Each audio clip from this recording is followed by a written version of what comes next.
ఈ 5 విషయాలు తెలుసుకోండి, మీ జీవితం చాలా హ్యాపీగా ఉంటుంది. పాయింట్ 1, ఎవరైతే మిమ్మల్ని ఇగ్నోర్ చేస్తారో వాళ్ళ గురించి మీరు పట్టించుకోవాల్సిన అవసరం లేదు.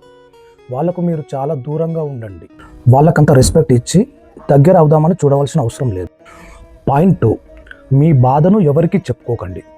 మీకు ఏదైనా సమస్య వచ్చినా, ఏదైనా బాధ కలిగినా, ఏదైనా ప్రాబ్లం ఉన్నా ఎవరికైనా చెప్పుకున్నారంటే మిమ్మల్ని ఒక కీలు బొమ్మలాగా చూస్తారు వాళ్ళు. ఈ ప్రపంచంలో నీ బాధ గురించి పట్టించుకునేవాడు ఎవరు లేడని గుర్తుపెట్టుకోండి. పాయింట్ 3, మీకన్నా గొప్పవారు ఇక్కడ ఎవరు లేరని నమ్మండి. మీకన్నా పెద్దవారున్నా, మీకన్నా తెలివిగలలున్నా వాళ్ళకి రెస్పెక్ట్ ఇవ్వండి, కానీ వాళ్ళ దగ్గర చేతులు కట్టుకొని నిలబడవలసిన అవసరం లేదు. పాయింట్ 4, మిమ్మల్ని మీరు నమ్మండి. మీరు ఫ్యూచర్లో ఏం చేస్తారో, మీ ప్లానింగ్స్ ఏంటి, మీ లక్ష్యం ఏంటి, మీ బ్యాంక్ బ్యాలెన్స్ గురించి మీ ఫ్రెండ్స్ కానీ మీ రిలేటివ్స్ కానీ షేర్ చేసుకోకండి. పాయింట్ 5, మీ బలహీనతల గురించి పొరపాటును కూడా ఎవరికి చెప్పకండి.